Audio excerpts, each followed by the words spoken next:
আল্লাহ রাব্বুল আলামিন কোরআনে কারীমের মধ্যে বলেছেন, যার অনুভূতি শক্তি আছে সে তো হলো মানুষ, যার শ্রবণ শক্তি আছে সে হলো মানুষ, যার চোখ আছে সত্যটা দেখতে পারে, সত্যটা বুঝতে পারে, সত্যটা উপলব্ধি করতে পারে, সে হলো মানুষ।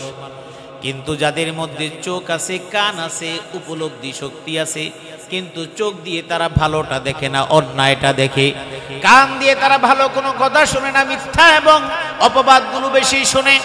আর যাদের অন্তর আছে, অন্তর দিয়ে ভালো কিছু উপলব্ধি করে না, আকল আছে, আকল দিয়ে ভালো কিছু চিন্তা করে না। মানুষের ক্ষতি করা যায় কিভাবে, মানুষকে জেলে ভরা যায় কিভাবে, বয়োবৃদ্ধ আলেমদেরকে ককটেল বিস্ফোরণের মামলায় কি করে জেলে ঢুকানো যায়, এই পরিকল্পনাগুলো যারা করে তারা মানুষ নামের জানোয়ার। ওয়ালাকাদ যারানা লিজাহান্নামা কাসীরাম মিনাল জিন্নি ওয়াল ইনস লাহুম কুলুবুন লা ইয়াফকাহুনা বিহা ওয়ালাহুম আ'য়ুনুন লা ইউবসিরুনা বিহা ওয়ালাহুম আদানুন লা ইয়াসমাউনা বিহা উলাইকা কাল আনআম বাল হুম আদাল উলাইকা হুমুল গাফিলুন। আল্লাহ রাব্বুল আলামিন বলেছেন, ওয়ালাকাদ যারআনা লিজাহান্নামা কাসীরাম মিনাল জিন্নি ওয়াল ইনস, এই জাহান্নাম আমি জিন এবং মানুষের জন্য আমি বানিয়েছি, ওই মানুষগুলোর জন্য আমি জাহান্নাম বানিয়েছি। কারণ ওই মানুষরা জাহান্নামেও যাবে এবং জান্নাতেও যাবে, ঠিক কিনা? জাহান্নামেও মানুষ যাবে, জান্নাতেও মানুষ যাবে। এখন প্রশ্ন হলো, জাহান্নামে কোন শ্রেণীর মানুষগুলোকে ঢুকানো হবে? আল্লাহ পাক রব্বুল আলামিন বলেছেন, লাহুম কুলুবুন লা ইয়াফকাহুনা বিহা, এমন কিছু মানুষ সমাজের মধ্যে পাওয়া যাবে, তাদের অন্তর আছে, তাদের আত্মা আছে, তাদের হৃদয় আছে, তাদের হাড় আছে, কিন্তু তাদের মধ্যে মানবতা নাই। কারণ চোখের সামনে সাপের মতো পিটায় পিটায় মানুষকে মেরে ফেলবে, সামান্যতম অনুশোচনা নাই। ওদের চাইতে মানুষ নামের জানোয়ার আর একটাও নাই। 28 অক্টোবর পল্টনে এই দৃশ্য বাংলাদেশের মানুষ ভুলে নাই। 28 অক্টোবর মানুষদেরকে লগি বৈঠা দিয়ে যেভাবে পিটিয়ে মারা হয়েছে, একটা সাপকেও এমন ভাবে পিটায় কেউ মারে না। শুধু মেরেই ক্ষান্ত হয় নাই, মেরে তারপরে আবার খুঁচিয়ে লাথি দিয়ে এভাবে করে একটা নির্মমতা স্বীকার করা হয়েছে, যেখানে আল্লাহ পাক রব্বুল আলামিন আল্লাহর নবীর মাধ্যমে আমাদেরকে বলেছেন, মানুষের লাশটাকেও পর্যন্ত খুব তাজিমের সাথে নিতে বলা হয়েছে। কারণ মানুষ হচ্ছে শ্রেষ্ঠতম সৃষ্টি, তার জীবন্ত থাকতে যেমন তার সম্মান, মারা গেলেও তার সম্মান দিতে বলেছেন কে? সেখানে মানুষ শুধুমাত্র চিন্তা চেতনার পার্থক্যের কারণে, মতের ভিন্নতার কারণে, দলীয় মত পার্থক্যের কারণে অন্য দলের মানুষকে এভাবে পিটিয়ে কোনো মানুষ কোনোদিন মারতে পারে না। আর যারা নির্দেশনা দেয়, মানুষ মারার নির্দেশনা দেয়, তাদের চাইতে বড় সন্ত্রাসী খুনি আর একটাও হতে পারে না। সময়ের ব্যবধানে অনেক হয়েছে। এরপরে বাংলাদেশে জুলাই বিপ্লবের সময় ছাত্রদের অর্ধমৃত এখন অনেকে বেঁচে আছে, কিন্তু তাদেরকে আশুলিয়ায় ভ্যান গাড়ির মধ্যে উঠানো হয়েছে। এগুলো মনে রাখতে হবে, ভুলে গেলে চলবে না। আজকের এই বাংলাদেশে রাজনৈতিকভাবে যেই সমস্ত রাজনৈতিক নেতৃবৃন্দ অতি উদারতা দেখিয়ে ফ্যাসিবাদের যারা সক্রিয় ব্যক্তি ছিলেন, দোসর ছিলেন, তাদেরকে নিয়ে রাজনীতিতে পথ চলতে চান, আপনাদেরকে সংযত হতে হবে, সতর্ক করে দিচ্ছি। মনে রাখবেন, তাদেরকে নিয়ে পথ চলতে চাওয়ার মানে হলো নিজের পায়ে নিজে কুড়াল দিয়ে আঘাত করা। নতুন করে বাংলাদেশ এই জুলাই বিপ্লবের মাধ্যমে যেই শত হাজার শত সহস্র ছোট ছোট তরুণ কিশোর, যুবক, বিভিন্ন শ্রেণী পেশার মানুষ হত্যাকাণ্ডের মাধ্যমে, শহীদের মাধ্যমে একটি ফ্যাসিবাদী মুক্তি বাংলাদেশে হয়েছে। যদি রাজনৈতিক নেতৃবৃন্দ সিদ্ধান্তে ভুল করে তাদের সাথে মিলিয়ে তারপরে যদি রাজনীতির পথ চলা চলতে শুরু করেন, এই দেশকে আবারও নরকে এবং জাহান্নামে পরিণত করা হবে। আল্লাহর কাছে জবাবদিহি করতে হবে। এই নিরপরাধ বাচ্চাগুলো, স্কুল কলেজ পড়ুয়া, তাদেরকে এমন করে মনে হয় যেন কুরবানির গরুর যে চামড়াগুলো ভ্যান গাড়িতে উঠায়। এটা তো আপনারা দেখেছেন। আমরা মাদ্রাসায় যখন পড়েছি, এই কোরবানির গরুর চামড়া কালেকশন করতাম। এই চামড়াগুলো ভ্যান গাড়িতে দুইজন, ওই দিকে একজন, দুইজন এদিকে একজন, এরকম একবারে উঠানো যায় না যেহেতু ভারী জিনিস, এমন করে ঝুলাতে ঝুলাতে এভাবে একেবারে নিক্ষেপ করে তারপরে ভ্যান গাড়িতে উঠানো হয়। ঠিক মানুষ সবচাইতে আল্লাহর প্রিয়তম সৃষ্টি। আল্লাহ বলেছেন ওয়াত্তিন ওয়াজাইতুন ওয়া তুরি সিনিন ওয়া হাদাল বালাদিল আমিন। কোন কিছু বলার ব্যাপারে আল্লাহ পাক রব্বুল আলামিন এতগুলো শপথ করেন নাই। সুবহানাল্লাহ। এতগুলো শপথ করার পরে একটা কথা বলেছেন, লাকাদ খালাকনাল ইনসানা ফি আহসানি তাকওয়িম। আল্লাহ এতগুলো শপথ করার পরে মানুষের ব্যাপারে বলেছেন, আমি মানুষকে সৃষ্টি করেছি সবচেয়ে সুন্দরতম আকৃতি দান করে। সুবহানাল্লাহ। সুম্মা রাদাদনাহু আসফালা সাফিলিন। এরপরে আবার বলছেন, এই মানুষই আবার একেবারে মানবতার সর্বনিম্নতম পর্যায়ে চলে যায়। এটা হলো শ্রেষ্ঠতম সৃষ্টি। মানুষকে সৃষ্টি করা হয়েছে তারা অর্ধমৃত মানুষ, ছাত্র শুধুমাত্র মতের পার্থক্য। আর রাষ্ট্রীয়ভাবে এই পুলিশ বাহিনীকে যেভাবে সন্ত্রাসী বানানো হয়েছে, আল্লাহর কাছে পুলিশ বাহিনী, পুলিশ সদস্য, রাষ্ট্রের প্রধান, রাষ্ট্রের দায়িত্ব যারা ছিল 100% নিশ্চিত। কারণ কোরআনে আল্লাহ পাক রব্বুল আলামিন বলেছেন, প্রত্যেকটা বিষয়ের জবাব এবং প্রশ্নের সমাধান তোমাকে আল্লাহর কাছে দেওয়া লাগবে। ইন্নাস সামআ ওয়াল বাসারা ওয়াল ফুআদা কুল্লু উলাইকা কানা আনহু মাসউলা। আল্লাহর নবী বলেছেন, কোরআনে কারীমের আয়াতে আল্লাহ পাক রব্বুল আলামিন এটা বলেছেন, ইন্নাস সামআ ওয়াল বাসারা ওয়াল ফুআদা কুল্লু উলাইকা কানা আনহু মাসউলা। আল্লাহ জিজ্ঞেস করবেন, তোমাকে আমি কান দিয়েছিলাম, শ্রবণ শক্তি দিয়েছিলাম, তুমি কি নির্যাতিতদের আর্তনাদ শোনো নাই? তোমার কানে কি তাদের কান্না যায় নাই? তুমি মিথ্যা মামলা দিয়ে ঘর থেকে ঘর ছাড়া করেছ। ছোট ছোট মাসুম বাচ্চারা বাবার শূন্যতা ভোগ করেছে। বিডিআরের হত্যাকাণ্ডের নাম নিয়ে এই 57 জন চৌকস সেনা অফিসারকে হত্যা করার মাধ্যমে মিথ্যা নাটক সাজায়া যখন বিডিআরের এই জওয়ানদেরকে দীর্ঘ 16 বছর আটকিয়ে রাখা হলো, এর জবাব আল্লাহর কাছে দেওয়া লাগবে। আজকে প্রায় 200 থেকে 250 জওয়ান, আমি গত বছরের আগের বছর আমি ফেনী পরশুরামে আমি গিয়েছিলাম মাহফিলের জন্য। যেই বাড়িতে খাবারের আয়োজন করেছে ওই বাড়ির ওনাদের আবদার ছিল যে হুজুর আসবে, হুজুরের খাবারের আয়োজনটা আমাদের ঘরে হবে। উদ্দেশ্যটা কি? তাদের বাড়ির 2 জন বিডিআরের সদস্য, তারা দীর্ঘ 12-13 বছর হয়ে গেছে তারা জেলখানায় নিরপরাধ আসামি হয়ে তারপরে তারা জেলখানায় আছে। তাদের চোখের পানিগুলো এত, তাদের স্ত্রীরা কান্না করেছে, সন্তানেরা কান্না করেছে, ছেলেরা এসে জড়িয়ে ধরে কান্না করে বলেছে, হুজুর আমার বাবার জন্য একটু দোয়া করবেন। ভাই, এটা বললেও তো না বললেও তো এগুলি একজন মানুষের অন্তরের মধ্যে, কখনো মানুষের জন্য এই দুঃখ দেখলে তাদের জন্য দোয়া ছাড়া কেউ থাকতে পারে না। কিন্তু কিভাবে নিজের স্বার্থটাকে টিকিয়ে রাখার জন্য এতগুলো বিডিআর সদস্যদেরকে নিরপরাধ ভাবে তাদেরকে আটকে রাখা হয়েছে। অনেক বিডিআর নওজোয়ান এই জেলখানায় থাকতে থাকতে তারা সেখানে মারাও গিয়েছে। আপনি কয়টা হত্যাকাণ্ডের জবাব আপনি আল্লাহর কাছে দিবেন? আফসোস হয় বাংলাদেশের এই এতগুলো মানুষ এই ধরনের খুনির অনুসরণ করে।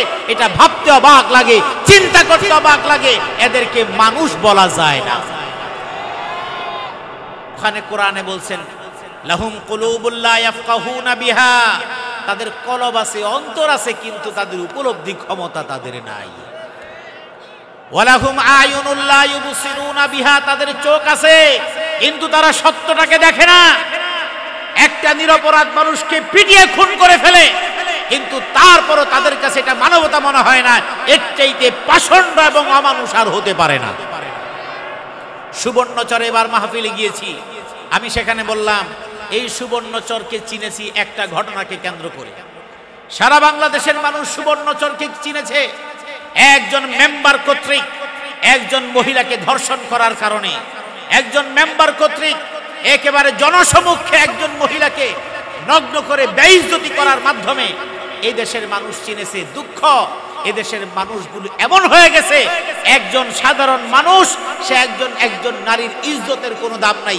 যেই দলের মানুষ, যেই দলের সদস্যরা দিনে দুপুরে কিংবা রাতে যেভাবেই হোক নারীর ইজ্জত নষ্ট করে, মানুষের সম্ভ্রম নষ্ট করে শুধুমাত্র রাজনৈতিক চিন্তা চেতনার কারণে, ওদেরকে মানুষ দুই পায়া জানোয়ার ছাড়া অন্য কিছু বলার কোনো সুযোগ নাই। আপনি যেভাবেই বলেন না কেন, যেভাবেই চিন্তা করেন না কেন, এর চাইতে ভালো শব্দ দিয়ে বলার কোনো সুযোগ আমাদের কাছে নেই। এই নিরপরাধ তরুণ ছেলেদেরকে হত্যা করে তারপরে ভ্যান গাড়িতে তুলে দেওয়া হলো, এরপরে উপর দিয়ে আরেকটা তিরপাল দেওয়া হলো, এরপরে আরেকটা স্তর দেওয়া হলো। মানুষের কোনো দাম নাই। এরপরে এই মানুষগুলোকে, এই জীবন্ত মানুষগুলোকে আগুন দিয়ে জ্বালিয়ে ফেলা হলো। নমরুদের চাইতে কোনো অংশে কম আমি তো দেখতে পাই না, বরং নমরুদের চাইতে ভয়াবহ। কারণ নমরুদ একজনকে আগুনে নিক্ষেপ করেছিল, ইব্রাহিম আলাইহিস সালামকে, আর এর দোসরেরা একজনকে না, এমন অসংখ্য মানুষকে আগুনে নিক্ষেপ করে তারা ভস্ম করে দিয়েছে। ইয়ামিন একটা ছেলে ট্যাঙ্ক থেকে ধাক্কা দিয়ে ফেলে দেওয়া হলো রাস্তার মধ্যে। দৃশ্যগুলো এখনো ফেসবুকের মধ্যে চলে। ছেলেটা সেই দিন রোজা রাখা অবস্থায় ছিল, ছেলেটার প্রাণ তখনও ছিল। একেবারে নিথর দেহটাকে ফেলে দিল রাস্তার মধ্যে, এভাবে পড়ে আছে। তারপরও টেনে হিসড়ে অন্য জায়গায় নিয়ে গেল। যাত্রাবাড়িতে 4-5 জন মিলে চতুর্দিকে মিলে তাকে গুলি করা হলো, গুলি করে তাকে রক্তাক্ত করা হলো, তার মৃত্যুটাকে নিশ্চিত করা হলো। পুলিশ নামের এই জানোয়ার এবং সন্ত্রাসীগুলো এই দেশটাকে জাহান্নাম বানিয়ে দিয়েছে।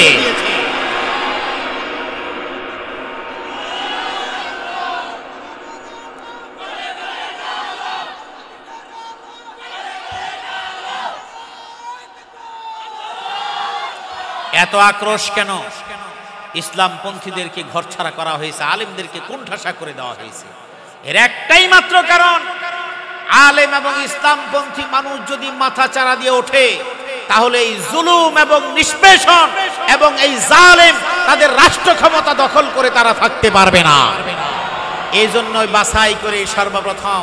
কিন্তু আফসোস, আমাদের আলেম সমাজ উপলব্ধি করেন না, এখনো পর্যন্ত আলেম সমাজ উপলব্ধি করতে পারছেন না। আমি আপনাদের মাধ্যমে বাংলাদেশের আলেম সমাজ এবং ইসলামপন্থী মানুষের কাছে একটা কথা বলতে চাই, সেটা হলো এই স্বাধীনতা পরবর্তী আজকে 53 থেকে 54 বছরে আমরা পদার্পণ করেছি। এই বাংলাদেশে আমরা দেখেছি রাষ্ট্রের ক্ষমতার পালাবদল হয়েছে, কিন্তু ইসলামপন্থী এবং সাধারণ জনগণের কোনো ভাগ্যের সামান্যতম কোনো পরিবর্তন হয় নাই। যা পরিবর্তন হয়েছে, যে যেই রাজনৈতিক দলের সুবিধাভোগী তাদেরই সুবিধা অর্জন করা হয়েছে। বর্তমানে আমরা ফেসিবাদের সাথে আমাদের অনেক বড় বড় রাজনৈতিক নেতৃবৃন্দের তাদের বক্তব্য থেকে আমরা বুঝি তারা ফেসিবাদকে সহযোগিতা করতে চান এবং তারা ফেসিবাদকে সাথে নিয়ে পথ চলতে চান। আমি আমাদের ভাইদেরকে বলছি, মাঠ পর্যায়ের কর্মী ভাইদেরকে বলছি, উপরস্থ যেই বড় বড় নেতৃত্বের আসনে আছেন, আপনারা মনে রাখবেন তাদের কিন্তু কখনো কিছুই হয় না। তারা কিন্তু তাদের ঘর ভালো থাকে, সংসার ভালো থাকে, তাদের জামার ভাঁজ নষ্ট হয় না। তারা জেলখানায় থাকলেও তারা জামাই আদরে থাকে। যেমন এখন বর্তমানে দেখতেছেন এই ফ্যাসিস্ট সরকারের যেই সমস্ত খুনি সহযোগী, যেই সমস্ত মন্ত্রী পরিষদের যারা এখন জেলখানায়, তাদের চেহারা এখনো টকটকা লাল, তাদের চেহারা এখনো খুব তুলতুলে, খুব সুন্দর জামাই আদরের মধ্যে তারা কিন্তু এখনো আছে। আমরা দেখেছি রিমান্ডের নামে যখন রিমান্ড দেওয়া হয়েছে, তখন কোর্টে উপস্থিত করার সময় হেঁটে উপস্থিত হতে পারে নাই, কারণ পাজা কোলা দিয়ে আনতে হয়েছে, কারণ মৃত প্রায় অবস্থায় তাকে এই কোর্টে হাজিরা দিতে হয়েছে। এর কারণ 54 দিন 56 দিন এক একটা রিমান্ডের ফলে এমন অবস্থা হয়েছে, এই লোকটা বাঁচবে কি বাঁচবে না তার কোনো গ্যারান্টি ছিল না। কিন্তু এখন রিমান্ড হয়, কিন্তু তাদের চেহারা চকচকে ভাব যায় না। এই জন্য কর্মী ভাই যারা আছেন, আপনাদের কাছে আমি আহ্বান করছি, আপনি যেই দলের হন না কেন, ওই দলের নেতা, তাদের দিকে তাকাইয়া আপনি যদি থাকেন, জীবনে সবচেয়ে বড় ভুল করবেন। কারণ বড় বড় নেতা যারা আছেন, কারণ কোরআনবিহীন এই সমাজ ব্যবস্থায় কোরআনবিহীন রাজনীতি যারা করে, তাদের নীতি নৈতিকতার কোনো আগা মাথা ঠিক নাই। কারণ প্রত্যেক অনেক অসংখ্য রাজনৈতিক নেতা যারা আছেন, তাদের বৈবাহিক সম্পর্ক অন্য দলের সাথে, তারা ছেলের বিয়ে দেন, মেয়ের বিয়ে করেন, আত্মীয়তার সম্পর্ক রাখেন, কারণ সকল যুগে যেন তারা ভালো থাকতে পারেন। কিন্তু তারা ভালো থাকবেন, তারা পার্সেন্টেজ পাবেন 70 আর 30%। এক সময় তারা খাবে 70, আমরা খাবো 30, এক সময় আমরা খাবো 70, তোমরা খাবে 30। এই 70-30-এর এই ভাগাভাগিতে মাঠ পর্যায়ের কর্মীদের অবস্থা কাহিল। চাটখিলের মধ্যে, দোকানের মধ্যে শাটারের গায়ে লিখে দেওয়া হয়েছে, কাফনের কাপড় রেডি রাখিস, আবার আসতেছি, তোদের হিসাব নিকাশ নেওয়া হবে। কর্মীরা যদি সতর্ক হতে না পারেন, তাহলে এই জাতির কপালে আরো দুর্ভোগ লেখা আছে। এজন্য জান্নাত আমরা পেতে চাই, কিন্তু জান্নাতে যাওয়ার জন্য কি দরকার এটা আমরা কখনো খুঁজি না। আমরা ইবাদতটা শুধু নামাজ রোজাকে ইবাদত মনে করে নিয়েছি, আমরা অন্য মুআমালাতকে ইবাদত মনে করি নাই। এই জন্য যে যেখানে আছে, আল্লাহ পাক রব্বুল আলামিন বলছেন, ইন্নাস সামআ ওয়াল বাসারা ওয়াল ফুআদা কুল্লু উলাইকা কানা আনহু মাসউলা। এই কান, এই চোখ, এই আমাদের অনুভূতি শক্তি, প্রত্যেকটার জবাব আল্লাহর কাছে দেওয়া লাগবে। আল্লাহ নবী বলেছেন, আলা কুল্লুকুম রাইন ওয়া কুল্লুকুম মাসউলুন আন রাইয়াতিহি। তোমরা যে যেখানে আছো, তোমাদের প্রত্যেককে প্রত্যেকের দায়িত্ব সম্পর্কে জিজ্ঞেস করা হবে। এই সমাজের পুলিশ বিভাগের ভাইরা মনে করেন, আমি যেই চেয়ারে আছি, আমি এখানে বসে টাকা কামাই করব, আমার আর কোনো কিছু কাজ নাই। তিনি নামাজও পড়েন, তিনি হয়তো বা ভালো ভালো কিছু কাজও করেন, কিন্তু তিনি যে একটা মানুষের নামে মিথ্যা মামলা এন্ট্রি করলেন, আল্লাহ রাব্বুল আলামিন তাকে যে চেয়ারের জিম্মাদারি দিয়েছেন, এই চেয়ারের ব্যাপারে প্রশ্ন করা হবে, তুমি চেয়ারের দায়িত্ব কতখানি পালন করেছো। এবং কিয়ামতের ময়দানে বান্দার হক নষ্ট করার জনিত প্রত্যেকটা কাজের হিসাব দেওয়া হবে। যেই মানুষগুলোকে নিরপরাধভাবে জেলখানায় আটকে রাখা হয়েছে, তার সন্তানের কাছ থেকে 10 বছর, তার সন্তানের কাছ থেকে 20 বছর, তার স্ত্রীর কাছ থেকে 10 বছর, 16 বছর, 17 বছর, এমন করে হক নষ্ট করে যারা করেছেন, কিয়ামতের ময়দানে অসংখ্য নামাজ রোজা হজ যাকাত নিয়ে আসলেও এই হক নষ্ট করার কারণে তাদের হক ফিরিয়ে দেওয়া ছাড়া এক কদম সামনের দিকে কেউ বাড়তে পারবে না। আমাদের সমাজের মানুষ ইবাদত করার সময় মনে করে নিয়েছে বার্ধক্যকাল, কিন্তু যেই সময়টা আল্লাহ পাক রব্বুল আলামিনের কাছে গুরুত্বহীন, আল্লাহর কাছে গুরুত্বপূর্ণ সময় হলো যৌবনকাল। কারণ যৌবনকালে আপনি চুরি করার ক্ষমতা আছে, যৌবনকালে আপনাকে ডাকাতি করার জন্য মানুষ ডাকতে পারে, যৌবনকালে আপনাকে ককটেল ফুটানোর জন্য আপনাকে নিতে পারে, যৌবনকালে আপনাকে হুন্ডা মহড়ার দেওয়ার জন্য নেতা আপনাকে কাছে কাছে ডাকবে। যৌবনকাল শক্তি আছে যার, নেতা তাকে কদর করবে, তার সঙ্গে রাখবে।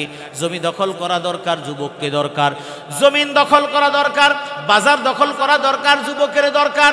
কিন্তু আপনি যখন বয়োবৃদ্ধ হয়ে যাবেন, তখন আপনার দাম কোথাও নাই, আপনার এলাকায় নাই, আপনার অফিসে নাই, আপনার মহল্লায় নাই, আপনার পরিবারের মধ্যে নাই, আপনার স্ত্রীর কাছে দাম নাই, আপনার সন্তানের কাছে দাম নাই।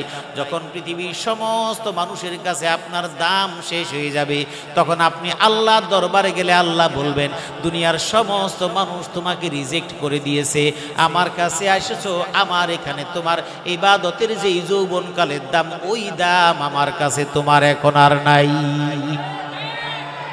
কিন্তু আমরা কি করি? আমরা যখন জুয়ানকাল যৌবনকাল থাকি, তখন তো আমরা ইবাদতের কাছাকাছি নেই, বরং জুলুমের মধ্যে আমরা নিমজ্জিত থাকি। হয়তো কেউ নিজের উপরে জুলুম করি, অথবা অন্যের উপরে জুলুম করি। কিন্তু বাস্তবতা কি? যখন বার্ধক্য উপনীত হই, তখন আল্লাহর জন্য সমস্ত সময় বরাদ্দ করে দেই, কিন্তু অবস্থাটা অনেক কঠিন। সেটা কি? আপনি যখন অফিসে চাকরি করেন, ঢাকা শহরে চাকরি করেন, নিজের এলাকায় চাকরি করেন, তখন দেখবেন আপনার দাম সব জায়গায় আছে, ঠিক কিনা বলেন? আপনার ইনকাম ভালো, ছেলের কাছে দাম, আপনার ইনকাম ভালো, ওয়াইফের কাছে দাম। হ্যাঁ, স্ত্রীরা ভালোবাসেন, কিন্তু ভালোবাসার একটা মাত্রা তো থাকে। কারণ এখন আপনার কোটটা খোলার পরে এই কোটের মধ্যে হাত দিলে আপনার অজান্তেও 2-4-5 হাজার টাকার বা 2-একটা নোট থাকতে পারে, কারণ এটার মধ্যে অনেক টাকা থাকে। কিন্তু এমন একটা সময় আসবে কোটের পকেট তো দূরের কারণ আপনার পুরা চালান দিয়ে ফেললো, আপনাকে 100 টাকা নোট পাওয়া যাবে না। কথা বলেন ঠিক কিনা? এই কথাগুলো একটু ভালো করে শুনে যায়েন। অফিসে চাকরি করেন, দাম অনেক। সকালবেলা কোট রেডি করে দেওয়ার জন্য মানুষের অভাব নাই, জুতাটাকে মুছে দেওয়ার জন্য অভাব নাই।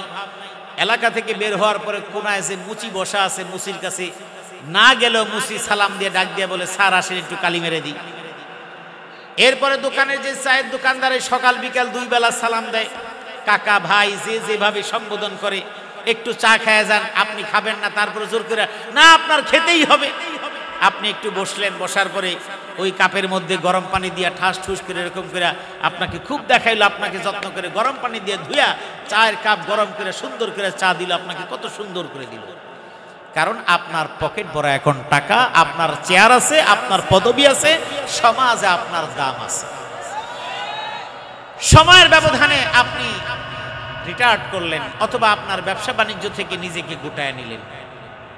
সরকারি চাকরি করেন, বেসরকারি চাকরি করেন, নিজে কোনো কাজ করেন অথবা ব্যবসা করেন, যেটাই করেন, এখন ব্যবসাটা আপনার হাতে না, ব্যবসা আপনার ছেলের হাতে। চাকরি আপনার না, আপনার চেয়ারে এখন অন্য মানুষ বসে গেছে, আপনি রিটায়ার্ড। আপনাকে রিটায়ার্ড করে দেওয়া হয়েছে, রাষ্ট্র ঘোষণা করে দিয়েছে এই দপ্তরে তোমার আর কোনো কাজ নেই। যেই অফিসে ঢোকার সময় আপনার ওই অফিসের পিউন দারোয়ান যারা সেলুট মারতে মারতে শেষ, আপনি রিটায়ারমেন্টের 1 মাস পরে যায় দেখবেন ওই দারোয়ানও নাই, পিউনও নাই, সব পরিবর্তন হয়ে গেছে, বদলি হয়ে আরেক জায়গায়। এখন আর কেউ সেলুটও দেয় না, কিছু দেয় না। যদি বলেন এই আমাকে চিনো, আমি তমুক, শুনছিলাম তো, এখন যাওয়া যাবে না, কারণ পাশ ছাড়া ভিতরে ঢোকা যাবে না। ঠিক কিনা বলেন? আপনি একটু ভালো করে খেয়াল করবেন আমাদের সমাজের ইসলাম আমরা কতখানি পালন করি। আগে পুরুষেরটা বলে নেই, পরে মহিলাদেরটা বলি। এইভাবে আপনি অফিস থেকে রিটায়ার্ড হয়ে গেলেন, এবার ঘরের মধ্যে আপনি আসলেন, ঘরে আপনার সন্তান স্ত্রী, তাদের কাছে আপনার অনেক দাম। আগে সকালে বেরোতেন, সন্ধ্যায় আসতেন, টায়ার্ড ছিলেন, তখন সন্ধ্যার পরে খাবার দাবার খেয়ে কিছু সময় পরে আবার ঘুমিয়ে পড়তেন, সকাল আপনাকে অফিসে যেতে হবে। এখন আপনার অফুরন্ত সময়, সারাদিন ঘরে থাকেন। সারাদিন ঘরে থাকতে গিয়ে এখন আপনার স্ত্রী হলুদ কোনটা দেয়, তেল কোনটা দেয়, রান্না করে কখন, ঘুম থেকে উঠে কখন, সবই আপনার চোখের কাছে। ঠিক কিনা বলেন? এখন অবসর সময় থাকার কারণে রান্নাঘরে গিয়ে দেখতেছেন কি রান্না করে, এত হলুদ দেয় নাকি, শুরু করে দিলেন। এতদিন রান্না কি করছে দেখেনও না, কারণ আপনার সময় নেই। এখন আপনার স্ত্রী রান্না করে এত হলুদ দেয় নাকি, এত পেঁয়াজ দেয় নাকি, এত তেল দেয় নাকি, অথবা এভাবে রান্না করে কোনো রাত, এখন বেলা 2টা বেজে গেছে, রান্না হয় নাই, খাবার দাবার কি, কারণ এতদিন তো আপনি খান নাই, আপনাকে নিয়ে টেনশনও ছিল না, তিনি যেভাবে অভ্যস্ত সেভাবেই রান্না করছেন। কিন্তু এখন তো খচর মচর শুরু হয়ে গেছে। বাধ্য হয়ে আপনার স্ত্রীকে, আসলে বুড়া মানুষ যে আসলে যন্ত্রণা, এটা এখন বুঝছে, আগে বুঝি না। হ্যাঁ ঠিক কিনা? নাকি মিছা কথা কইতেছি?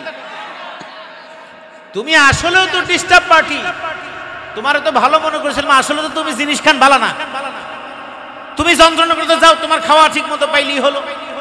এদিক দিয়ে ছেলে মেয়ে পড়ে না, ঘুমায় রয়েছে, কলেজে যায়নি অথবা ইউনিভার্সিটিতে যায়নি বা স্কুলে যায় নাই, বাপটা এতদিন দেখে নাই কে গেল না গেল, এখন দেখে উঠোস না, কলেজে যাবি না, লেখাপড়া করে না, টাকা পয়সা খামারটা সব নষ্ট করছে, লেখাপড়া নাই, কিচ্ছু নাই। এখন ছেলে মেয়েরাও খুব বিরক্ত, উঠায় বসায় রাখছে, এখন চোখ ডলে, কোনো খবর নাই। মার কাছে গিয়ে ঘনর ঘনর করে, আব্বু আমাদেরকে তো শান্তি থাকতে দেয় না। এখন একদিকে ছেলে, একদিকে মেয়ে, আরেকদিকে স্ত্রী, একদিকে শুধুমাত্র একজন বাবা, একজন পিতা। সব ঘরে যেমন হয় তা না, কিন্তু অধিকাংশ জায়গায় এমনই হয়। এরপরে এখন আবার স্ত্রী তখন বলে, তুমি বুড়া হইছো, তুমি নামাজ কালাম পড়তে পারো না, সারাদিন ঘরের মধ্যে তুমি কি করো, তুমি মসজিদে যাবে, তোমার মতো বয়সে যারা তারা তো নামাজে যায়, মসজিদে যায়।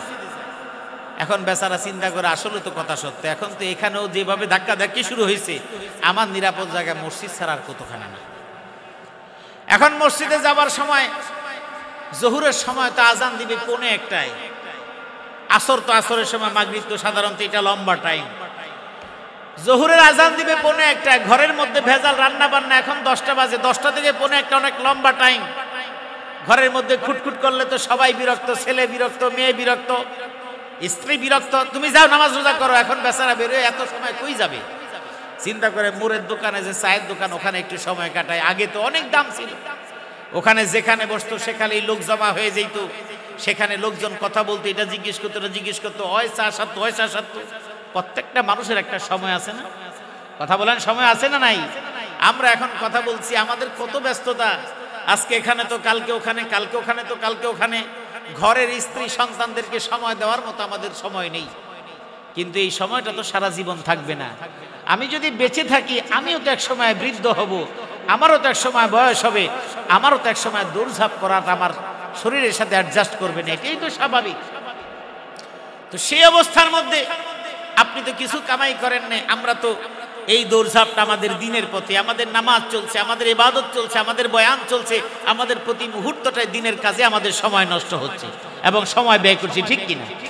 এখন এই অবস্থার মধ্যে উনি দোকানের, মুরের দোকানে যখন বসে, তখন প্রথম দিকে একটু চায়ের পানি গরম টরম করে দেয়, কিন্তু এরপরে দেখে যে চা দিলে উঠে না, আর এক কাপ চা খাইয়া 1.5 ঘন্টা বসে থাকে।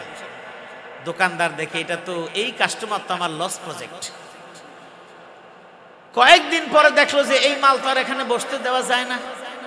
আগে ঘন ঘন ডাকতো, এখন আর ডাকে না, কিন্তু তারপরে একদিন বসে গেছে, বসে চাটা খাইছে। কিন্তু এলাকার পোলাপান, ওরা তো দোকানে ঠোকানে যায়, এদিক দিয়ে কিছু নেয় না এই 2 আঙ্গুলের, তো ওরা সামনে দিয়ে নিতে পারে না, ওদের জন্য আবার একটা পকেট গেট আছে, সব দোকানের মধ্যেই থাকে।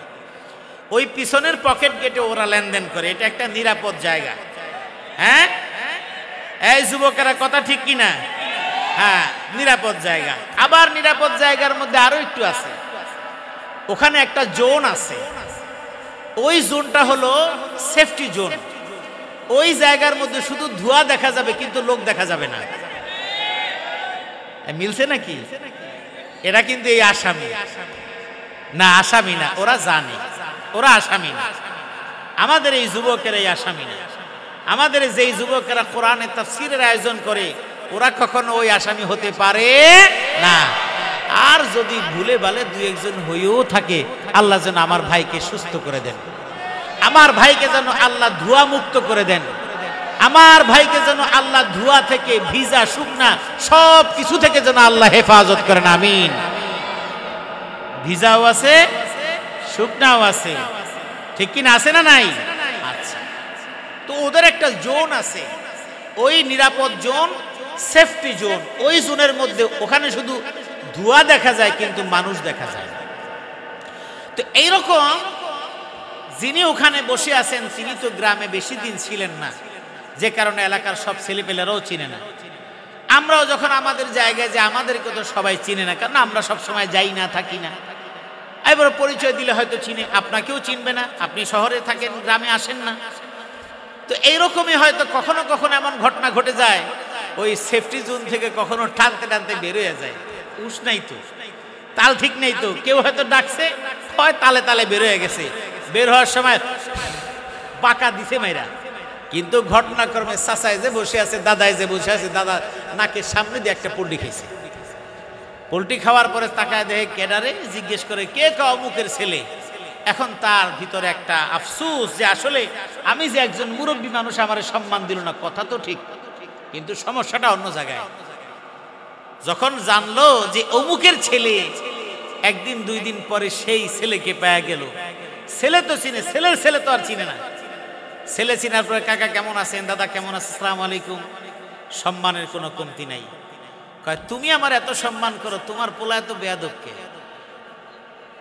এরকম আছে না? আছে। কম বেশি হতে পারে, আমারটা হুবহু হবে তা না, এরকম হুবহু। আচ্ছা আচ্ছা, যদি হয়ে যায় তো এটা অন্য কথা। আচ্ছা, তুমি এত ভালো, তোমার বাপ এত ভালো ছিল, তোমার বাপের সাথে আমার কত মহব্বত ছিল, কিন্তু তোমার পোলাটা এমন বেয়াদব কে? কাকা কি হয়েছে বলেন? তোমার ছেলে তো কি খায় না খায়, ধুয়া ঠুয়া সারে। যদি সভ্য ভাষায় বলে তাইলে এটা ধুয়া ঠুয়া সারে। তো স্বাভাবিকভাবেই নিজ সন্তানের এই কথাগুলো যদি মুরব্বীদের কাছে শোনে, তাহলে কোনো বাবার মাথা ঠিক থাকবে? বাড়িতে যায় এত বউরে কয়, হ্যাঁ তোমার পোলায় কই? তো যাই হোক, এক সময় আসার পরে কথাবার্তা ছাড়াই কানের মধ্যে ধরে একটা মাইরা দিছে। ছেলে তো বুঝে সারতে পারতেছে না আসলে কি দিয়ে কি হইলো, বাপ তো কখনো মারে নাই। তো থাপ্পড় খাওয়ার পরে মার কাছে গিয়া বলে, বুঝলাম না আব্বা কি জন্য আমারে থাপ্পড় মারলো। কয় কি জন্য মারে বুঝো না, তুমি যে ধোঁয়া টানো। এবার ছেলে বুঝছে তাহলে কাহিনীটা কোন জায়গায় গিয়ে করাইছে, ও যে বুড়া চাচায় বসা ছিল ওই জায়গায় ভেজা। এবার পোলাপানের লোকের সাথে তো একদম মানে মারাত্মক যোগাযোগ, Facebook Messenger group, WhatsApp group, সাথে সাথে দোস্ত বুড়া কিন্তু খাম খারাপ ফলাইছে, আমি কিন্তু ধরা খেয়ে গেছি, ওই দোকান থেকে আর মাল কিনা যাবে না। এরপরে দেখা গেল 2 দিন 4 দিন আর ওই গ্রুপ যায় না। ওই গ্রুপ না যাওয়া মানে দোকানদারের মোটামুটি প্রত্যেক দিন কয়েক প্যাকেট বিক্রি বন্ধ। তো কয়েক প্যাকেট বিক্রি বন্ধ হয়ে গেলে ব্যবসার ভাটা, ইনকামের ভাটা, এটা কোনো মানুষ কখনো চায় না। এরপরে যখন এই পোলাপান আসে না, দোকানদারও তো চিন্তা করে ঘটনা কি হইল, এমন কি করছি, এইভাবে খোঁজ নিতে নিতে দেখা গেল এক সময় হয়তো দেখলো আর বললো, এক গ্রুপের সদস্য কইল আপনার দোকানে যাওয়া যাবে না, মুরব্বীরা থাকে ওখানে, কিছু কিনানো যায় না, টানানো যায় না, সমস্যা। এবার দোকানদার বুঝলো যে আসলে এরাই হলো প্রবলেম। এটা বুঝার পরে দোকানদার চিন্তা করে আমার আগে ব্যবসা, তারপরে আমাদের প্রীতি। যে কারণে এখন ওই মুরব্বী যারা আমরা আছি, আপনারা আছেন, আমাকে নিয়েই বললাম, আর না তো মনে করবেন যে আপনাকে বলছি না। আমরা যখন এমন বুড়া হয়ে যাব, আমরা যখন মুরব্বী হয়ে যাব, এমন ওখানে বসে থাকবেন, পোলাপানার ওদের কাম করতে পারবো না, তখন ওই দোকানেও আসবেন, তখন দোকানদারের কাছেও ওই মুরব্বীর 4 আনার দাম নাই। এখন চা খাইতে বসলে বলে, কিরে চা একটু দিবি নি? কয় না, চা পাতি এখনো গরম হয় নাই, পরে আইন। অথবা কইবা এখন লিকার ঠিক হয় নাই, একটু পরে আসেন, আসলে চা খাওয়া শুরু হয়ে গেছে কিন্তু আরে খাওয়াবে না। এরপরে যদি নাসর বান্দা হয়, বুড়া মানুষ, উনিও তো বুঝে এখানে ফাঁকফোকর আছে, উনিও তো টেন্ডর ছিল তো এক সময়, উনি যদি বুঝা বসেও যায়, তারপর হয়তো বাধ্য হইয়া চা একটু দিলে, খাওয়া শেষ হইলে কাকা আপনার খাওয়া হয়েছে না, কাপটা দেন, ওঠেন, পোলাপান বসতে পারে না। তার মানে ইনডাইরেক্ট বুঝাই দিলে আপনি বসলে পোলাপানের ব্যবসা করা যায় না, দোকানের জায়গা নাই।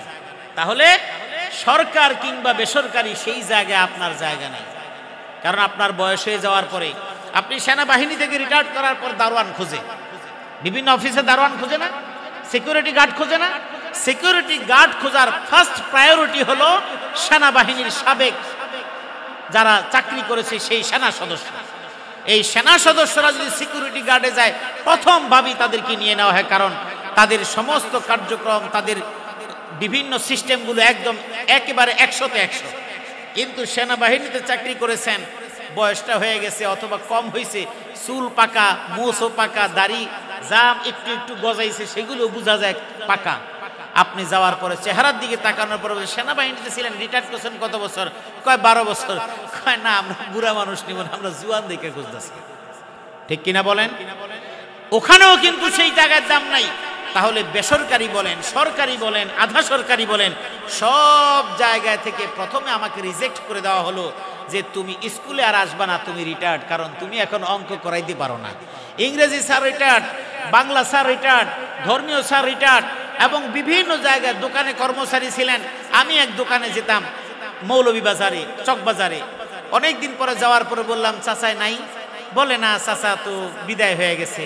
তো বিদায় হয়ে গেল, কয় না মুরব্বী হয়েছে তো, মালিক অনেকদিন তারে রাখছে, এখন আর আসলে এটা মানে খুব একটা হয় না, কারণ সবকিছু মাল কোথায় কোনটা রাখে ভুলে যায়, এই জন্য মালিক বাদ দিয়ে দিছে। তার মানে যতক্ষণ পর্যন্ত আপনার দাম আমার কাছে আছে, ততক্ষণ পর্যন্ত আপনি আমাকে ডাকবেন। তাহলে দুনিয়ার জিন্দেগিতে এটা যখন আপনি বুঝেন, আমার আল্লাহ বলেন যৌবনকাল তোমার সবচেয়ে আমার কাছে সেজদা দেওয়ার টাইম, ওই সময় তুমি আমাকে না দিয়া যেই সময় সমাজ, সংসার, রাষ্ট্র সব কিছুর মধ্যে তোমার গুরুত্বহীন, তখন তুমি আমার কাছে আসো, তোমার ওই সময়ের ইবাদত আমার কাছে দরকার নেই।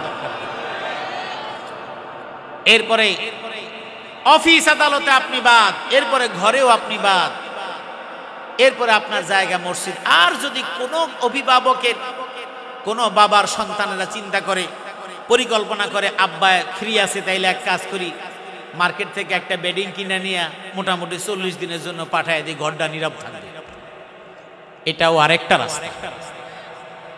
কথা বলেন ঠিক কিনা? শোনেন, কথাগুলো শুনতে খারাপ লাগতে পারে, এটাই আমাদের বাস্তবতা।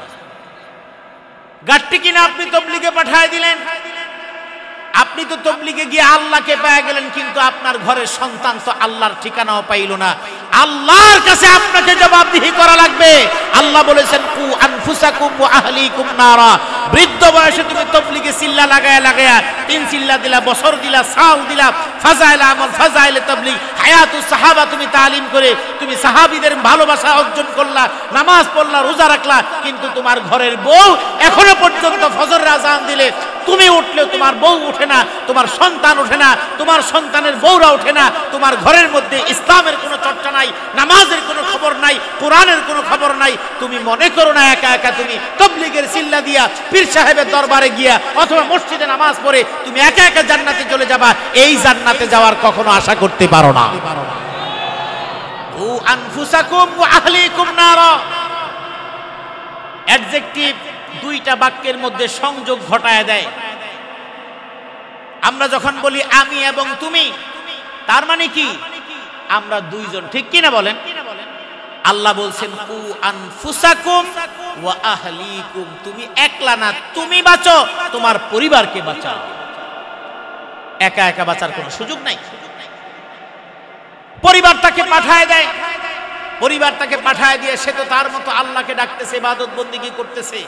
আবার অনেকে যখন ওখানে যাচ্ছে না, থাকতেছে, তখন মসজিদের সময়ের আগে গিয়া মসজিদে আরেক ডিস্টার্ব, ইমাম সাহেবের খোসাইয়া, যেই সময় মসজিদের তালা খোলার কথা না, ওই সময় হুজুরা কই থাকে না কিছু, বেলা বাজে 12টা।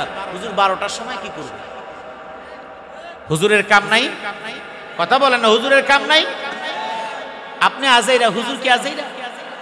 যদি বলো হুজুর একটু পড়াইতে গেছে, এত পড়ার লাগেনি।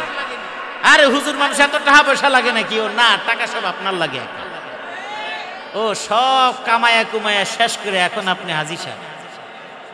মানুষের সাথে এই বাটপাড়িগুলি করলে আল্লাহর কাছে আপনার জবাবদিহি করা হবে। রাতের বেলা ঘুম হয় না, কারণ ঘুম হয় না আপনি ফজরের নামাজ মনে করে ভোর 4:30টার সময় ওইটা মসজিদে আঠা শুরু করে দিয়েছে। এমন ঘটনা অহরহ ঘটে। ফজরের আজান হয় কয়টায়? 5:30 কিংবা 10 মিনিট এদিক সেদিক করে বিভিন্ন মসজিদে হয়। আমরা 5:30 ধরে নেই। 5:30টায় মসজিদের ফজরের নামাজের আজান হয়। মসজিদের মুয়াজ্জিনরা 5:30টায় আজান দিয়ে অথবা আজানের আগ মুহূর্তে গেটগুলি খুলে তারা সবকিছু ঠিকঠাক করে। কিন্তু যখন আপনি বেকার, আপনার ঘুম আসে না, কারণ অস্থিরতা। এখন ঘুম না আসার কারণে এপাশ ওপাশ ফিরেন, এদিক ফিরেন, ওদিক ফিরেন, চিন্তা করলেন যাই মসজিদে চলে যাই। আপনি তো ঘড়ির টাইম ঠিক মতো বুঝা সারতে পারেন নাই। বহুদিন এমন হয় যে 4:30 5:30 মনে করেও বহু মানুষ বের হয়ে গেছে। এমন হয় না? আপনি 4:30 সময় আপনি মসজিদে চলে গেলেন, যা দেখেন কেউ নাই। হুজুরের দরজা ইচ্ছা মতো পিড়াইতেছেন, হুজুর নামাজ রোজা কি করবেন না কিছু? আর 4 দোকানে দিনের বেলা হুজুরের 14 শুদ্ধার কেন? হুজুর বালা না। কেন হুজুর বালা না? কয় হুজুর নামাজের প্রতি গুরুত্ব নাই। উরি বাবারে, হুজুরের নামাজের প্রতি গুরুত্ব নেই। উনি 3 দিন 3 মাস ধরে নামাজ ধরছে, ওনার গুরুত্ব অনেক বেশি। দরজা পিটায় কয় হুজুর ওঠেন না, ফজর আজান দিবেন না। হুজুর বেচারা হঠাৎ করে আতঙ্কিত হয়ে উঠছে। হায় হায়, লাইট টুট জ্বালা ঘড়ির দিকে তায় দেয়। হায় হায়, মাত্র বাজে 4:30, এখন 1 ঘন্টা বাকি। এখন যখন দরজা খুলে বলে অমুক সাহেব, কেন আপনি এমন ডিস্টার্ব করতেছেন? এটা তো বলাও যাবে না। কি ব্যাপার আপনি করতেছেন? আরে মসজিদ খোলেন না কেন? কয় এখন তো 4:30 বাজে, নামাজের সময় তো হয় নাই। আরে সময় হোক না হোক, আপনারা হুজুররা পারেন, ঘুমায় থাকেন, তাহাজ্জুদ তাহাজ্জুদ পড়তে পারেন না আপনারা? সবক ঠিকঠাক মতো মেরে দিচ্ছে। ওয়াজ কারে কয়? আমরা কি ওয়াজ করব? ওয়াজ ওদিক থেকে আহে, ডাইরেক্ট ওয়াজ আসে না নাই? এই বুড়াকালের পণ্ডিতি আল্লাহ সালাম। হুজুরকে বাধ্য করে মসজিদে তালা খোলায় দিন। হুজুর বেচারা খুব পেরেশান, প্রত্যেকদিন ডিস্টার্ব। আর দিনের বেলা তো আছেই। মসজিদে তালা খোলার পরে হাত দিয়ে ডলা দিয়ে, হুজুর ঝাড়ু দেন নাই, হুজুর মোছেন নাই, হুজুর ফ্যানের পাখাটা এমন কালা কালাকে। ঘরে একদিন বলছিল এই ফ্যানের পাখাগুলি এত কালাকে মোছো না? স্ত্রী সোজা একটা নেকড়ায় না ধরায় দিছে, মোছো। এরপর আর বাসায় বলে না। চিন্তা করে অভ্যাস তো রয়ে গেছে। এখন মসজিদে এসে কারে কে হুজুর হুজুর ফ্যানের পাখায় ময়লা কেন? এখন হুজুর তো আর পারে না নেকড়ায় না ধরায় দিতে যে মোছেন। এখন ঘরে তো পারে নাই, ওখানে নেকড়া হাতে ধরায় দিছে, মোছো। সারা জীবন তো ফ্যান মুছলাম আমি, এখনই টায়ার্ড আছো, এখন তুমি ফ্যান মুছা দাও। ওঠে না, কারণ চেয়ার যদি গড়ায় যদি পড়ে তাহলে কোমর শেষ। এরপরে নামাজে যখন আপনি বসলেন সূরা কেরাতের খবর নাই, কারণ দীর্ঘ 60 বছর আপনার জীবন থেকে হারায় গেছে। আপনি সূরা কেরাতটা শুদ্ধ করার মতো সময় আপনি পান নাই। এখন আপনি এই বয়সে নামাজে আসছেন, আপনি কি সূরা পড়েন? হুজুর জিজ্ঞেস করলো আপনি বলেন না। হুজুর জিজ্ঞেস করলে বলেন, হুজুর পারি ছোটবেলায় বসে একটু ভুল ঠুল অসুবিধা নেই, আল্লাহ ঠিকঠাক করে নিব। আল্লাহ ঠেকা বলছে? ভাই ইসলামটাকে আপনি এত সহজ মনে করলেন কেন? ইসলাম সহজ, কিন্তু এই জন্য এত সহজ মনে করে নিয়েছেন। আপনি দি দোকানের একটা পেডের মধ্যে আপনি মেমোর মধ্যে 2 বার কাটাকাটি হলে এই মেমোটা আপনি বুঝেন না, বলেন যে না ভাই এই কাটাকাটি মেমো আমি নিব না, আমারে ফ্রেশ মেমো লেখা দেন, ঠিক কিনা বলেন? তাহলে আল্লাহর কাছে যে ইবাদত পাঠাবেন, সেই ইবাদতের উপর নির্ভর করে আপনার জান্নাত এবং জাহান্নাম। সেটাকে ত্রুটিমুক্ত করার জন্য আপনার কি ইরাদা ছিল, কি প্রচেষ্টা ছিল, কি আপনার প্রচেষ্টা এবং কি ধরনের আপনার ত্যাগ তিতিক্ষা আপনার জীবনে ঘটেছে? কিছুই ঘটে নাই। এরপরে আপনি 60 বছর 50 বছর 70 বছরের নামাজ পড়লেন, ভুলে ভরা নামাজ, আর বলে দিলেন আল্লাহ রহমানুর রহিম, আল্লাহ মাফ করে দিবেন। না, আল্লাহ এভাবে বলেন নাই। আল্লাহ বলেছেন তুমি তোমার সমস্ত বিদ্যা শিক্ষা, কোরআন এবং সুন্নাহ, নামাজ শিখা, ইসলাম প্রতিপালনের জন্য যা কিছু সব শিখার পরে তুমি প্রতিপালনের পরে যদি তোমার কিছু ভুল ত্রুটি হয়, সেই ভুল ত্রুটিটুকু আমি রহমান, আমি গফুর, আমি গফফার, আমি দয়া করে তোমাকে ক্ষমা করে দিব। সুবহানাল্লাহ। লা তাকনাতু মির রাহমাতিল্লাহ। আল্লাহর রহমতের দরিয়া অনেক বড়। তার মানে কি যাই না শুনে আকাম করতে থাকুম আর বলবো আল্লাহ আমাকে মাফ করে দিব? وَمَن يَعْمَلْ سُوءًا أَوْ يَظْلِمْ نَفْسَهُ ثُمَّ يَسْتَغْفِرِ اللَّهَ يَجِدِ اللَّهَ غَفُورًا رَّحِيمًا وَمَن يَكْسِبْ خَطِيئَةً أَوْ إِثْمًا فَقَدِ احْتَمَلَ بُهْتَانًا وَإِثْمًا مُّبِينًا। আল্লাহ পাক রব্বুল আলামিন বলেছেন ওয়ামান ইয়ামাল সুআন আও ইয়াজলিম নাফসাহু সুম্মা ইস্তাগফিরিল্লাহ ইয়াজিদিল্লাহ গফুরার রহিমা। কোন মানুষ যদি কোনো অন্যায় করে, কোন খারাপের সঙ্গে যুক্ত হয়ে যায়, কোন অন্যায়ের সঙ্গে যুক্ত হয়ে যায়, অথবা নিজের উপরে যদি জুলুম করে ফেলে, কিন্তু এই সব কিছু বুঝার পরে যখন আল্লাহ পাক রব্বুল আলামিনের কাছে ইস্তেগফার করে গুনাহ মাফ চায়, আমার আল্লাহ বলেছেন বান্দা যখন ভুল বুঝার পরে যখন আমার কাছে ক্ষমা চায়, আমি আল্লাহ তাদেরকে সমস্ত গুনাহ থেকে তাদেরকে মাফ করে দিই। সেটা তো আপনি বুঝার পরে আপনি ইচ্ছা করেই পড়েন নাই। এখন আপনি 70 বছরের সূরা ফাতিহা পড়ছেন, সূরাগুলি পড়ছেন, পারেন না, আপনি নামাজ আদায় করছেন, তাও ভালো পড়ছেন, কিন্তু আল্লাহ পাক রব্বুল আলামিন আপনার কাছে প্রশ্ন জানতে চাইবেন। আল্লাহ পাক রব্বুল আলামিন হাদিসের মধ্যে আমার নবী বলেছেন লা তাজুলু কদামা ইবনু আদম হাত্তা ইউসআলা আন খামসিন। বনি আদমকে 5টি প্রশ্ন করা হবে, এই 5টি প্রশ্নের জবাব দেওয়া ছাড়া একটা কদমও সামনে বাড়াতে পারবে না। আন উমরিহি ফিমা আফনা, 60 বছরের জীবনটা কেমনে কাটাইছো আমার কাছে তুমি তার হিসাব দাও। পারবো? 60 বছরের হিসাব আপনার প্রথম 30 বছর গোলেমালে শেষ। 25-30 বছরে বিয়ে শাদী করার পরে ওই বিয়েটা উদযাপন করতে করতে বুঝতে বুঝতে আরো 5 বছর শেষ। 5 বছর পার হওয়ার পরে ছোট বাচ্চা নিয়ে চলতে চলতে আরো 5 বছর শেষ। আপনার জীবনে 40-45 বছর পার হয়ে গেল। এই ছোট সন্তানকে পরিকল্পনা করে তার জীবনে কি করা লাগবে এটা ভাবতে ভাবতে আরো 10 বছর পার হয়ে গেল। বয়স আপনার 55 কিংবা 60-এর কোঠায়। এই ছেলে মেয়েদেরকে প্রতিষ্ঠিত করতে হবে, এই চিন্তা করতে করতে আপনি কবর পথের যাত্রী। আপনার নামাজের সময় ছিল না, আপনার বেগম সাহেবের নামাজের সময় নাই, আপনার বেগম সাহেবের পর্দা পুশিদা করার সময় নাই। জীবনের অনেক ব্যস্ততা, আত্মীয় স্বজনের ব্যস্ততা, স্বামীর ব্যস্ততা, সন্তানের ব্যস্ততা, স্বামী এবং স্ত্রী সকলের জন্য বলছি, এই ব্যস্ততা করতে করতে করতে করতে এখন আয়নার সামনে যখন দাঁড়ান, এবার দাঁড়ায় আপনার স্ত্রী দেখে সামনের দিকে চুলগুলো কালো ছিল, এখন তো অনেকগুলো সাদা হয়ে গেছে। আপনি তাকায় দেখেন আগে তো এইগুলো সব কালো ছিল, কিন্তু এখন শেপ না করার কারণে যেই দাড়িগুলো এখান থেকে খোঁচা খোঁচা বের হয়ে গেছে, 2-4টা কালো ছাড়া বাকি সবগুলো সাদা হয়ে গেছে। চুলগুলো সাদা হয়ে গেছে, চোখগুলো আগের মতো পাওয়ার নাই, হাত পায়ের মধ্যে আগের মতো শক্তি নাই, আগের মতো এখন অত দূর হাঁটতে পারেন না, নামাজের মধ্যে রুকু সিজদা আপনি ঠিক মতো করতে পারেন না। যেই বয়সে আপনি নামাজ শুরু করলেন, ওই বয়সে মসজিদে যাওয়ার পরেই প্রথমেই আপনি চেয়ার খোঁজা শুরু করেন। নামাজ যখন শুরু করলেন তখনই আপনি চেয়ার খোঁজেন, কোন জায়গায় চেয়ার আছে। চেয়ারের মাসালা তো আছেই। রাসূল সাল্লাল্লাহু আলাইহি ওয়াসাল্লামের যুগে চেয়ারে বসে কেউ নামাজ পড়েন না। আমরা এটা চেয়ারম্যানের চেয়ার, এটা হলো চেয়ারম্যানের চেয়ার। এই ব্যাপারে আমি বেশি কথা বলছি না, এই ব্যাপারে আমি আরেক জায়গায় বক্তব্য দিছি, ওগুলি ভিডিওতে আছে।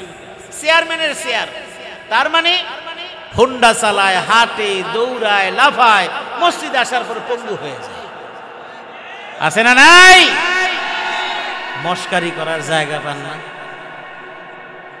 আল্লাহর রাসূল বলেছেন, তুমি মনে রাখবা নামাজ পড়ার জন্য রুকুন হলো অন্যতম, দাঁড়ায় নামাজ পড়া এটা হলো কিয়াম করা ফরজ, রুকু করা ফরজ, সিজদা করা ফরজ। আল্লাহ পাক রব্বুল আলামিন ওই বান্দার ব্যাপারে সিদ্ধান্ত নেন, আরশে আজিমের দায়িত্বরত ফেরেশতাদেরকে ডেকে ডেকে বলেন, দেখো এই বনি আদমকে বানানোর সময় তোমরা বলেছিলে, আপত্তি তুলেছিলে, দেখো দুনিয়ার কোনো স্বার্থে নয়, কোনো কিছুর জন্য নয়, একমাত্র আমাকে সন্তুষ্ট করার জন্য, জান্নাতের জন্য এই সেজদা জমিনে মাথা দিয়েছে। ওই সেজদাগুলো বান্দা যখন দেয়, আমি আল্লাহ ওই বান্দার সেজদাগুলোকে আমি আল্লাহ কবুল করে নিই। নবী বলেছেন, আকরাবু মা ইয়াকুনুল আবদু ইলা রাব্বিহি ওয়া হুয়া সাজিদ। বান্দা যখন সিজদা অবনত অবস্থায় থাকে, তখন বান্দা আল্লাহর সবচাইতে বেশি নিকটতম হয়ে যায়। আল্লাহ বলছেন, ওয়াসজুদ ওয়াকতারিব, তুমি সিজদা দাও, তাহলে আল্লাহর নিকটবর্তী করে দিবেন কে? কিন্তু আপনি যখন নামাজে গেলেন, বয়োবৃদ্ধ হয়ে গেলেন, রুকুটা করতে পারেন না, কোমরের ব্যথা না, বরং সিজদা রুকু করেন নাই, না করার কারণে আপনার অভ্যাস নাই। কারণ আপনি দেখবেন যে মানুষটা নামাজ আদায় করে না, সে কিন্তু আত্তাহিয়াতুস সূরাতে বসতে পারে না। ওর বসার ধরন দেখলে আপনি বুঝে যাবেন সে তো নামাজ পড়ে না। ঠ্যাং দুইটা এমন করে উঁচা করে রাখে, সিজদা দিলেও ঠিক মতো করতে পারে না, কারণ অভ্যাস নাই। আপনি 40 বছর পর্যন্ত রুকুও দেন নাই, সিজদাও দেন নাই। আপনি পার্কে হাঁটতে গিয়েছেন, ব্যায়াম করতে গিয়েছেন, প্রথম যেই দিন হাত এমন নাড়াচাড়া করেছেন, সেই দিন পরের দিন হাত নাড়তে পারেন নাই। প্রথম দিন গিয়ে দেখেছেন অনেকেই এভাবে মাথা রেখে নিচে হাঁটুর সঙ্গে লাগায় দেয়, আপনি পারেন না। 1 দিন, 2 দিন, 5 দিন, 10 দিন করতে করতে এখন আপনিও পারেন। তার মানে যে যেই কাজ করে তার অভ্যাস হয়। আপনি যেহেতু আগে নামাজ আদায় করেন নাই, রুকু আপনি দিতে পারেন না, সিজদাও দিতে পারেন না, এই জন্য মসজিদে এসে সর্বপ্রথম আপনি চেয়ার খোঁজেন। আপনি এখন এমন হতভাগা, আপনি রুকুর ফজিলত থেকে মাহরুম হয়ে গেলেন। যেই সিজদাটা জমিন আপনি 40 বছর পর্যন্ত দেন নাই, শেষ বয়সে যখন মসজিদে আসলেন, তখন আপনি কত বড় কপাল পোড়া, এই কপালটাকে জমিনের সাথে লাগানোর সৌভাগ্য আপনি অর্জন করতে পারলেন না। ভাবছেন কখনো? এমন করে ভাবছেন? আমার ভাইরা, সিজদাটা যখন, মাথাটা যখন জমিনের মধ্যে দিবেন, এই নাক এবং কপাল যখন জমিনের মধ্যে লাগায় যখন বলবেন সুবহানা রাব্বিয়াল আলা, রুকুতে গিয়ে যখন বলবেন সুবহানা রাব্বিয়াল আযীম, আপনার এই কথাগুলো শুনবেন কি? এরপরে আপনি রুকু দিলেন, সিজদা দিলেন, এবার উঠে যখন বসলেন, আপনি আত্তাহিয়াতু পড়ছেন, দুরুদ পড়ছেন, এরপরে আপনি একটা দোয়া পড়ছেন যেটাকে দোয়ায়ে মাসুর বলি। আপনি কখনো চিন্তা করেন নাই কি পড়ছেন? যদি আপনি চিন্তা করে যদি ওই দোয়াটা পড়তেন, জানি না আপনার গুনাহ আমার গুনাহ আল্লাহ কতখানি মাফ করেছেন। যদি আপনি অর্থটা বুঝে যদি আপনি ওই দোয়াটা পড়তেন, তাহলে হয়তো এতদিনে আপনার গুনাহ হয়তো থাকার কথা ছিল না। আপনি যখন বলছেন আল্লাহুম্মা ইন্নী যালামতু নাফসি যুলমান কাসীরা, ওগো আল্লাহ আমি আমার উপরে অনেক জুলুম করেছি, বেহিসাবি জুলুম আমি করেছি। ওয়ালা ইয়াগফিরুজ যুনুবা ইল্লা আনতা, তুমি ছাড়া গুনাহ মাফ করার মতো কেউ নাই। ওয়ালা ইয়াগফিরুজ যুনুবা ইল্লা আনতা ফাগফিরলি মাগফিরাতাম মিন ইনদিক ওয়ারহামনি ইন্নাকা আনতাল গফুরুর রহিম। আপনি এবার বলছেন ফাগফিরলি, আমাকে ক্ষমা করে দাও, মাগফিরাতাম মিন ইনদিক, তোমার পক্ষ থেকে যেই ক্ষমা আমি চাই সেই ক্ষমা তুমি আমাকে করে দাও। ফাগফিরলি মাগফিরাতাম মিন ইনদিক ওয়ারহামনি ইন্নাকা আনতাল গফুরুর রহিম, আমাকে তুমি ক্ষমা করো, দয়া করো, তুমি গফুর। এই যে আপনি দোয়া করছেন, এমন দোয়া যুগে যুগে যত আম্বিয়া আলাইহিমুস সালাতু ওয়াস সালাম করেছেন, যত আল্লাহর খালিস বান্দা বান্দিরা করেছেন, তাদের গুনাহগুলোকে ক্ষমা করে দিয়েছেন কি? ফিরআউনের স্ত্রী আসিয়া, তিনি একজন নাফরমানের স্ত্রী থাকা সত্ত্বেও আল্লাহকে রব বলে মেনেছেন। নির্যাতনের এক পর্যায়ে যখন তিনি আল্লাহ পাক রব্বুল আলামিনের কাছে দোয়া করলেন রব্বি বিনিলি ইনদাকা বাইতান ফিল জান্নাহ ওয়ানাজ্জিনি মিন ফিরআউনা ওয়া আমালিহি ওয়ানাজ্জিনি মিনাল কওমিজ যালিমিন। আল্লাহ পাক রব্বুল আলামিন কোরআনে কারীমের মধ্যে শুধু ফিরআউনের স্ত্রী নয়, সঙ্গে সঙ্গে মারিয়াম আলাইহাস সালাতু ওয়াস সালামের কথা উল্লেখ করে দিয়েছেন। ফিরআউনের স্ত্রী একজন নাফরমানের স্ত্রী হওয়া সত্ত্বেও আল্লাহর কাছে প্রিয় বান্দী হয়ে গেছেন। কিভাবে প্রিয় বান্দী হয়েছেন? আল্লাহকে মেনে নেওয়ার কারণে, আনুগত্য করার কারণে। নির্যাতনের এক পর্যায়ে তিনি আল্লাহর কাছে দোয়া করলেন, রব্বি বিনিলি ইনদাকা বাইতান ফিল জান্নাহ, ওগো আমার পরওয়ারদিগার, ওগো আমার রব, আমি তোমার কাছে একটা জিনিস চাই, একটা জিনিস তোমার কাছে আমি প্রার্থনা করি, আমাকে তুমি তোমার জান্নাতে তোমার পাশে আমার জন্য একটা ঘর বানায়া দাও। ওয়ানাজ্জিনি মিন ফিরআউনা ওয়া আমালিহি ওয়ানাজ্জিনি মিনাল কওমিজ যালিমিন, আর তুমি ফিরআউন এবং তার যত সাঙ্গপাঙ্গ আছে এবং সেই সাথে জালেমদের থেকে তুমি আমাকে মুক্তি দান করো। আল্লাহ পাক রব্বুল আলামিনের কাছে দোয়া করেছেন, আল্লাহ পাক রব্বুল আলামিন দুটো দোয়াই কবুল করেছেন। ওই ফিরআউনের স্ত্রী আসিয়াকে হেফাজত করেছেন এবং তার জন্য জান্নাতের সুসংবাদ আমার আল্লাহ দিয়েছেন। সুবহানাল্লাহ। আপনি ওই সিজদার মধ্যে যখন যাবেন, আপনি যখন সুবহান রাব্বিয়াল আ'লা পড়বেন, ফাআকসিরু ফীহি দুআ, আপনি যখন আল্লাহর কাছে দোয়া করবেন, নামাজের মধ্যে দোয়া করবেন, নামাজের মধ্যে সিজদার মধ্যে তাসবিহ তাহলিল যখন পাঠ করবেন, আপনি আত্তাহিয়াতুতে পরে যখন দোয়া করছেন, ফাগফিরলি মাগফিরাতাম মিন ইনদিকা ওয়ারহামনি ইন্নাকা আনতাল গফুরুর রহিম, বুঝে বুঝে যখন এই দোয়া করছেন, তখন এই দোয়াগুলো কবুল করে নেবেন কি? আপনার যদি বিশ্বাস থাকে আল্লাহ দোয়া কবুল করবেন। ইউনূস আলাইহিস সালাম মাছের পেটে চলে যাওয়ার পরে হতাশ হন নাই এবং আল্লাহর উপরে ভরসা ছেড়ে দেন নাই, বরং ওই অন্ধকারের মধ্যে তিনটা অন্ধকার, একটা হলো রাতের বেলা অন্ধকার, আর একটা হলো পানির অন্ধকার, আর একটা হলো মাছের পেটের মধ্যে অন্ধকার। এই রকম একটা ঘুটঘুটি অন্ধকারের মধ্যে ইউনূস আলাইহিস সালাম থাকার পরে তিনি চিন্তা করলেন, এটা তো আমার আল্লাহর পক্ষ থেকে আমার জন্য একটা পরীক্ষা, আমি আল্লাহর উপরে নির্ভরতা আমি কখনো কমাতে পারবো না। আমার যদি কোনো কিছু চাইতে হয়, কোনো দোয়া করতে হয়, আমি আল্লাহর কাছে করব। এই জন্য ইউনূস আলাইহিস সালাতু ওয়াস সালাম দোয়া করলেন। দোয়া করে বললেন, ইউনূস আলাইহিস সালাতু ওয়াস সালাম আল্লাহর কাছে বললেন, লা ইলাহা ইল্লা আনতা সুবহানাকা ইন্নী কুনতু মিনাজ জালিমিন। নিজের ব্যাপারে আল্লাহ পাক রব্বুল আলামিনের কাছে বড় বলে দিলেন, তুমি ছাড়া অন্য কোনো ইলাহ নেই, তুমি সব কিছুর একচ্ছত্র মালিক।